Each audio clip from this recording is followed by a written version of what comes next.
Greetings, my paranormal patrons. This is the Monstrous Feminine Podcast Patreon, a space where horrible humans talk a little bit more about horror. My name is Tyia, and I'm joined by my cousin, Mila, Louisa, and Zeba. And this is our bonus Patreon episode. Thank you to all of our special May Queens for supporting us. In this episode, we're going to be delving further into our summer horror theme by discussing the iconic summer camp film Friday the 13th, directed by Sean S. Cunningham. In this 1980s slasher, a group of young counselors arrive early to help owner Steve Christie refurbish Camp Crystal Lake before the campers arrive. The camp is notorious among the locals who recount the campsite's dark past of death and murder. Sure enough, each counselor is picked off one by an unseen killer.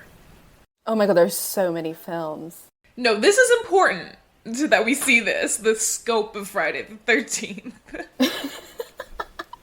They filmed it in 28 days.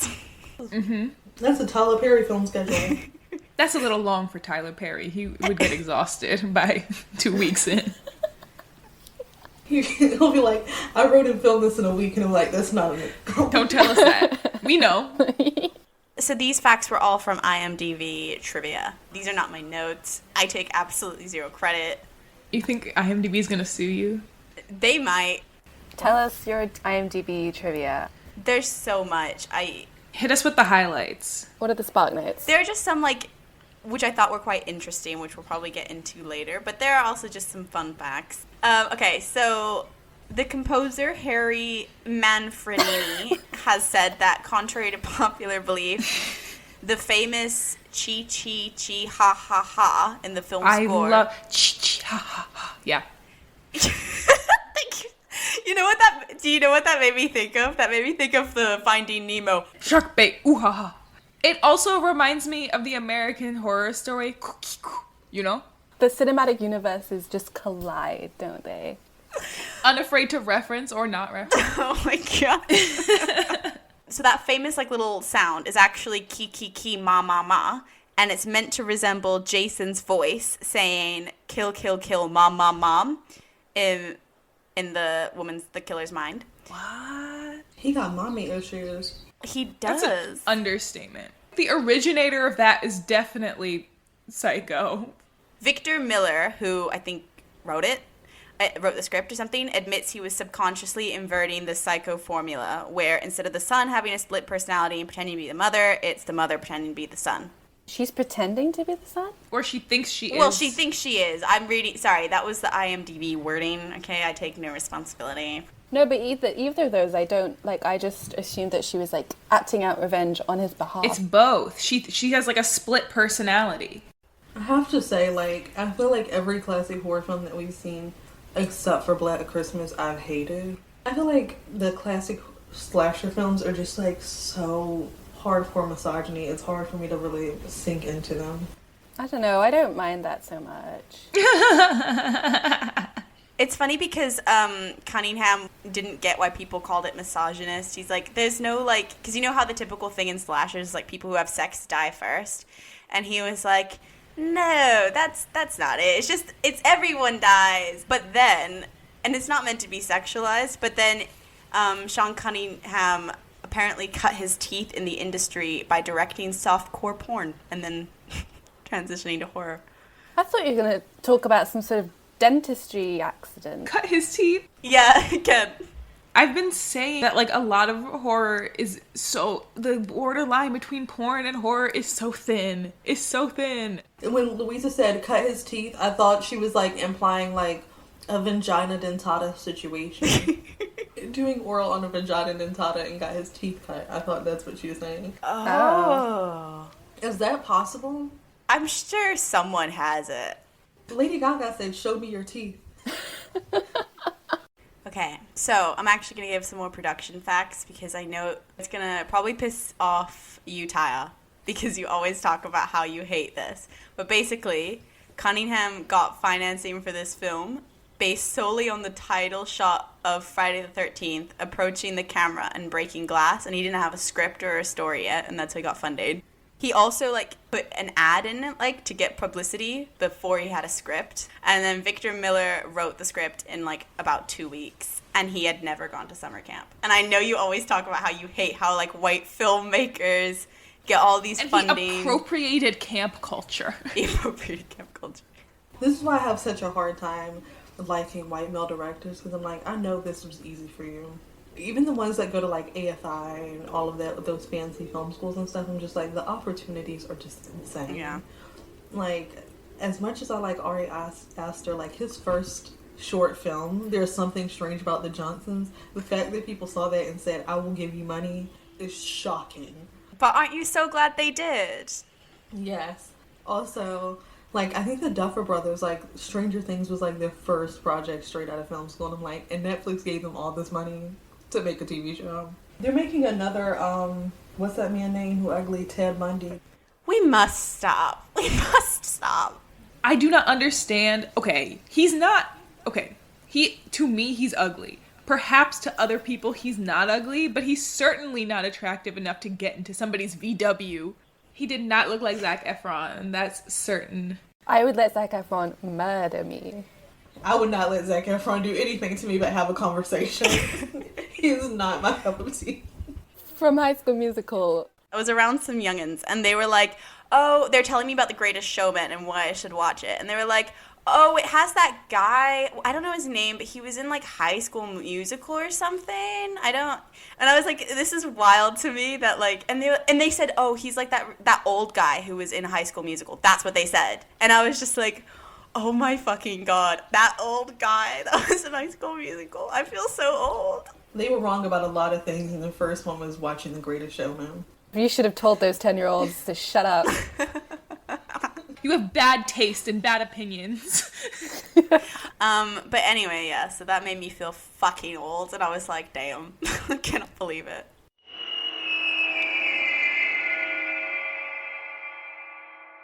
The snake. Want to talk about the snake? So, it was not in the script. Apparently, it was Tom Savini's idea. He's a makeup artist. The makeup in this movie carried the special effects, like, because we never see, like, the axe going in the head, so we have to see it after, and I feel like if they invested anything in anything, like, the blood did look like corn syrup, but I did appreciate, like, the shockingness of the gore of the makeup. Doesn't this movie kind of, like, give you the Ruby Lane's mom vibes, even though they didn't let Nurse Lane exact her revenge?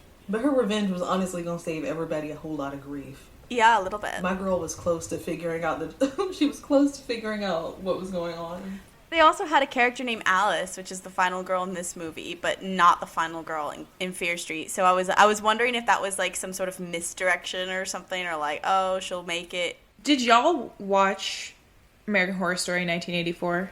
No, I didn't. So this is that. Like, they like unabashedly are referencing Friday the 13th. It's literally like same thing. Group of teens go together. They like pick up a hitchhiker. There's like there's like a situation. Yeah, it's almost exactly like that. But then they add a paranormal element and then like throw in some like references to like other true crime incidents and things like that. And it's the villain is not. They did not need the Night Stalker in 1984. They did not need the Night Stalker in 1984. He just, I think, likes serial killers. Also, like, them kind of seeming as though, like, the Billy Lord character, whose name I forgot, like, manipulated him into his murders. Pretty much put all the blame on a woman for a man who was a violent serial killer. I mean, that's also what Friday the 13th does, and like Black Christmas and all of those that have like the or Psycho or anything where it's like the mom made him evil. Like, let's be clear. It's because they were raised bad by a single woman. There was no man in their life to teach them better, and that's why they became a serial killer. Like, that's true in a lot of like serial killer slasher lore in true crime and in like fictional. Yeah. Society kind of like makes men think it's okay to hate women anyway, but like when they already have like this irrational hatred towards women, like it just turns violent real quick. But I believe a lot of misogynists have mommy issues. I don't necessarily think all misogynists do, and I don't think their misogyny can be blamed on their mother every time. No, it's like, it's definitely a castrate mother creed trope, isn't it? To have like it's the, you know, crazy smothering mother, and that's why the son commits murders and stuff. Okay, so Snake scene, not in the script, added by the makeup artist. Apparently, they thought it was a good idea because it would differentiate the film from Halloween, because Halloween inspired this film because it was very popular. So they were like, let's make another slasher, but at camp, I guess. But anyway, so Halloween, and they were like, we'll have an early fake scare turn out to be legitimate and establish the characters as more capable than the ones in Halloween. So they're trying to make some distinction. But because there was, like, no PETA around the film set or whatever, they actually killed a real snake. Like, that was a real snake. Yo! They hacked it.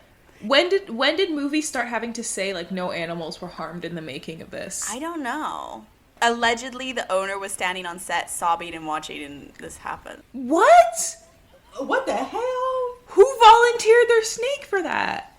They're holding this man back. Like, no. That was a working actor. What kind of snuff film is this? It made it so much worse because I watched the film, obviously, and then read this, and I was like, that's awful.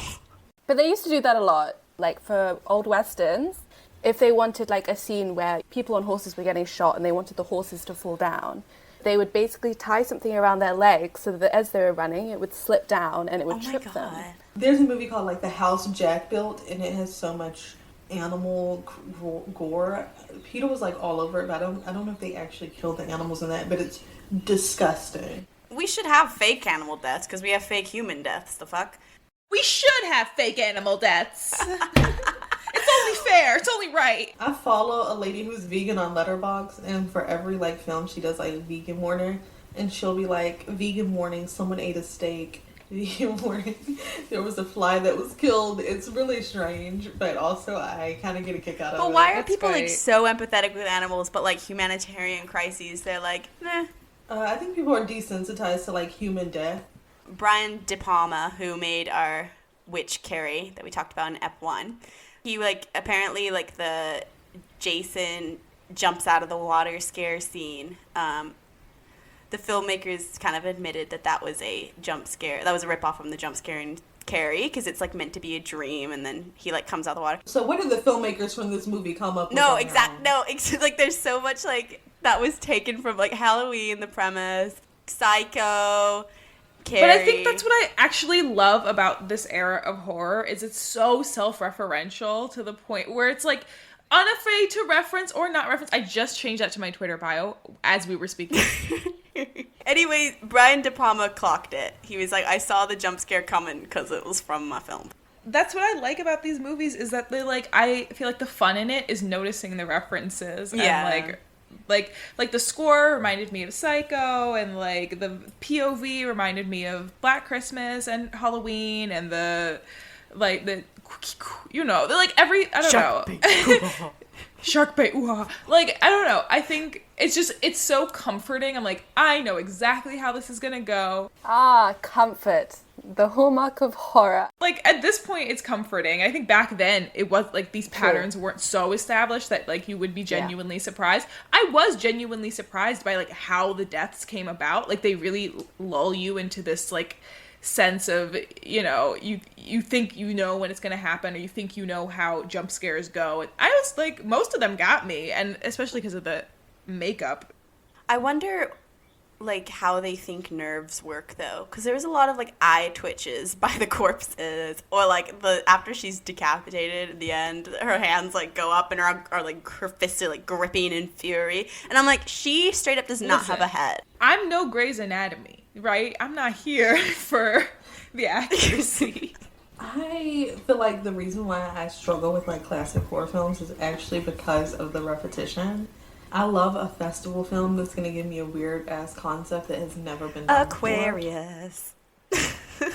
Please stop. I feel like I'm such a typecast of an Aquarius. It's kind of hilarious to watch. Okay, the final girl, while she is also the one who, like, didn't have sex, is always lesbian coded to me. I think that's like in canon, right? We said this in Halloween, right? We were like, are they gay, or do all queer people now have that haircut? They tried to, like, justify the, like, people who have sex get killed first thing by, like, the mom saying, oh, they let her son drown because they were too busy making love. And then, like, so that's why she kills people who are, like, distracted and having sex. Apparently she's, like, a really, like, method actress, and she like had a whole backstory that she gave to her character. And she said that her character hated sexual transgression because she had Jason out of wedlock with her high school boyfriend, and the parents disowned her. Oh, yeah. So that's why she hyped up the prudish element of this. I'm sorry, like, I hate a method actor. It is the most pretentious thing ever. And that's coming from me. Dude, Jared Leto ruined it. I was okay with it before. I mean, Joaquin Phoenix, I feel like, also takes it a bit far. Like, the way he was going in Joker. No, he and, can like, do whatever being he mean to wants. everyone. Jared Leto cannot. Because he's vegan? No. I guess, like, Alice is lesbian coded, I guess, in appearance, but she also is, like, apparently, she said to, like, have had a relationship with the counselor, the Christie guy. So what I noticed is all the men are dressed like whores. That's my opinion on the teeny tiny little shorts. I think they had slutty little shorts on, and I found it distracting to watch the film and follow Christy the kind of plot. looked really hot when he was a lumberjack at the beginning. Oh yeah, 100%. I was way into it. I think we should bring it back. I liked their men with little shorts on and cute, and their arms all out, and like fun colors and bandanas. I thought it was. I don't understand why inseams got longer. I hate basketball shorts. Like, all we have is gray sweatpants now, and I'm tired. Okay, I have to say, I do love basketball shorts. I want to see their legs. Zeba is a leg man. Let's put that on the record right now. I mean, we got a scream queen, obviously. Oh, yeah. We love to see it. She was screaming for no reason a lot of the time, just drawing attention to herself. I feel like screaming in the woods are probably one of the worst things you can probably do in a horror movie. Like, you're alerting them to where you are. She was like screaming and then like making sure all the lights were on in every room she went, and I was just like, don't turn them on, girl. Because I was like, in that situation, if I was in the woods and there was a killer on the campsite, I think my survival plan would be not to run, because like, where the fuck am I gonna go in the middle of the night? I would just hide. Like, it's a pretty big campsite. I'm like just getting like, and it's old too, there's probably like nooks and crannies. I would just wait it the fuck out. Wait it out. That's so true. She kept moving. And for what reason? When they entered that room and there were shotguns, I'm like, y'all knew where the shotguns were this whole time, and people were fucking around with She bats? kept dropping. She dropped the gun. She dropped the bat. She dropped the pitchfork thing, mini pitchfork she got, skewer. I was just like, girl, pick it up. Like, pick up something. The little fuck ups are what stress me out more than the like actual gruesome stuff sometimes, because I'm like, come on. Do you think they do it? Get out of the room. So that we're like, more invested in that way, like frustration reels you in. Yeah, for sure. No, I remember when I was watching Get Out and he kept saying Rose the keys, and I said, I know I would never do that. I would simply leave. Rose the keys. Rose the keys took a bit of my soul. I don't think I ever think about what I would do. Oh, I would die. Oh, I would probably die, but I don't think about it during the film. We've been over this, that we would all die. Ty's the only one with the will. Both my parents in the military, they forced me to know how to survive in a crisis. My dad was also in the military, and I am simply like... Also, after my mom saw Taken, anytime I say, I'm going to Paris, she's like, are you sure you want to Oh my god, that film ruined Europe for a good few years for people. I'm pretty sure that put, like, human trafficking on the map in terms of, like, what people care about Taken. Wait, can we go back to the hitchhiking scene? That's the one that like, got me, is like, okay, I don't know when people stopped hitchhiking, but I'm like, I understand, but I'm like, why would anybody stop, first of all? Like, why would anybody who's not a murderer or a sexual offender stop? Why? What motivation do they have to help you? It doesn't make any sense to me logically. And then when she was in the car and he like started getting faster, I was like, my brain was making so many connections. I'm like, you have to duck and roll. You have to get out. You have to duck and roll. And then you have to get to high ground and make him get out of the car. Like, I was doing so much, like, quick calculations during that scene, especially because it was POV from his perspective half of the time. And that actually made it less scary for me because I could see how far away she was and how much land he had to cover to catch up with her. So I went to camp as a child, and I was watching this, and it seemed like, I talked about this in Fear Street too, where I'm like, were there adults there, or did I just think they were adults and they were definitely like high schoolers or college kids or something like that? But then I also went to camp pre-cell phone like days. Like, people had cell phones, but like, we didn't have cell phones. We were children. I'm thinking about like camp nowadays. Are they allowed to bring their phones with them? They better not be. Gotta appreciate the great outdoors. I feel like camp would be like a phone-free space, or that you'd be somewhere that you don't get great cell service. I think it's probably like the latter, but I'm pretty sure you can. There were a lot of people who went to camp when I was in high school, and they had cell phones. I feel like you're allowed to bring that, like you're allowed to have it, but you're not allowed to like have it on you. Like you have to like keep it in your cabin off, or like they gather them all at the beginning of the summer. Camp is such a great setting for a horror movie because like I can imagine even nowadays that like even if you had your phone, you might be too remote. It's just like the location of all camps, especially in the US, are like no one's gonna hear you scream straight up. Didn't we talk about this? I don't think it was in this episode, but like how much American woods are like unexplored. There's a whole Reddit thread on this. There was a connection I made also to like so many horror movies are set at camps, and American camp culture is very much about like every cabin's named after like a native tribe. And I went to camp and that was also true, and we have like color wars and it's like fucking racist and everybody does it. This is another trope in horror where like we name the cabins after these things and the teams after these things because they're like very powerful groups of people, which I think is ironic that like now invoke those names to like, I don't know, have these like weird fake tribal whatevers. But then I was talking about how in Stephen King and like a lot of other horror tropes use like we're on native land, and that's why like if you act up here, like this is why bad things happen here all the time, is because like it's haunted land. But like all of the US should be haunted land by that logic. It's always like this like in the woods and like fighting for your survival and this like primal instinct where like Poltergeist and like true like It and like also every camp movie is on like native land, and there's always like some like weird white guy who's like, you don't want to go there, bad things happen there, and like it's always like people killing people, like it's like it'll be something supernatural. I really wanted to go to Yosemite, but like that's one of the weirder national parks in the US. I take personal offense. You get a beautiful view of the stars though. And I also had sex in Yosemite. I'm surprised you made it out, Louisa. You had sex on haunted land, and you lived to tell the tale. Yeah. The final girl in our midst. You said I would die because I'm the slut. Siri just heard me say you had sex on haunted land, and she's like, do you want to search the web for that? Do it. I want to see what comes up. The headlines are, I gave up on men to have sex with ghosts. It's a YouTube video. Is it possible to have sex with a ghost? British woman does it. And then an expert explains spectrophilia. What is ghost sex? I got more results than I was expecting. I didn't write it down, but I do have some other notes, which was the offensive Native American depiction, like the clown guy who goes around with the headdress. That boy was so irritating. The bitch slaps. I thought that was so beautiful. Method. And why does everyone walk around the woods in the pouring rain in just their underwear? Even if I had just had sex, like I would get dressed. They don't put pants on. Because that wouldn't be sexy. What did you guys think of the blood rain reference? Did you read into it? The monologue about how she had a dream that it was about to storm and it was going to be raining I didn't think nothing of it. I feel like this film is like such a regurgitation of other films. Like she's a great copycat, but it makes it almost impossible to really dig deep into it and think there's any symbolism. But that's what gags me about how did this movie have so many sequels when it's literally like already other movies? Why did people enjoy this film?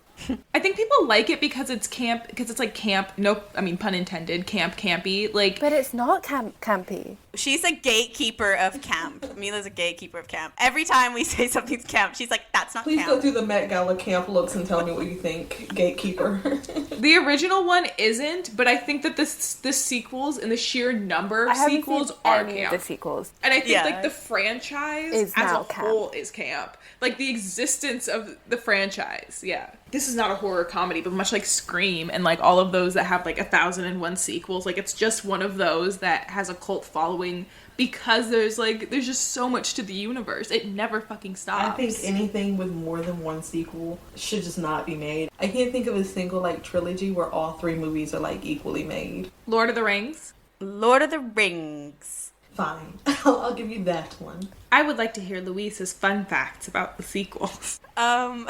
So apparently the producer Steve Miner like thought it was a stupid idea to have a sequel where Jason's the killer, as did Sean S. Cunningham, because that's why he refused to direct it. He was like, it doesn't make any sense. Like, what? He's dead. Like, we killed him. You cannot bring him back as, like, a man who kills people. Like, what the hell? We literally saw his corpse in a dream sequence.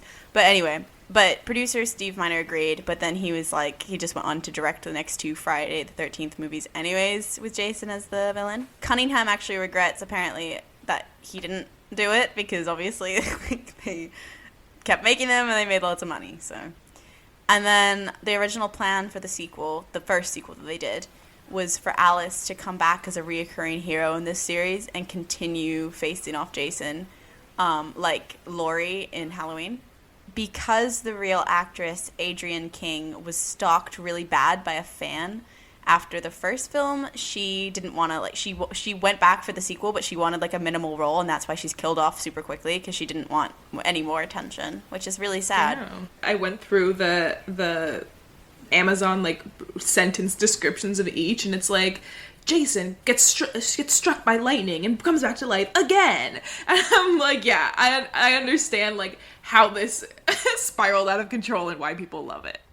What do you think of the gender, like, shock ending where they're like, because they wanted you to think it was a man, because that's, like, the typical, right?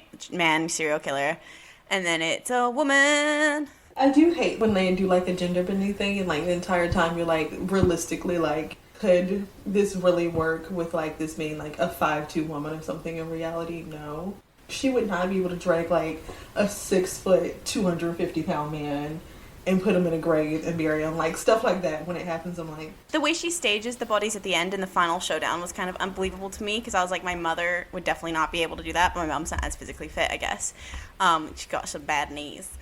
She, like, takes a body and, like, shoves it through the window. She, like, puts Christie's body, like, over the sign, and, like, the other guy's, like, strung up on the door with arrows. I'm like, see, I don't think she'd be capable of doing that. I think she could kill him, certainly, like, if she gets the element of surprise, but I didn't know if she could, like, string up all these bodies, because I don't know, I couldn't string up all these bodies, and I'm probably fitter than, like, a 60-year-old woman, 50-year-old woman, I'd like to think. I don't love split personality villains. I think it's a weird cop-out. Agree.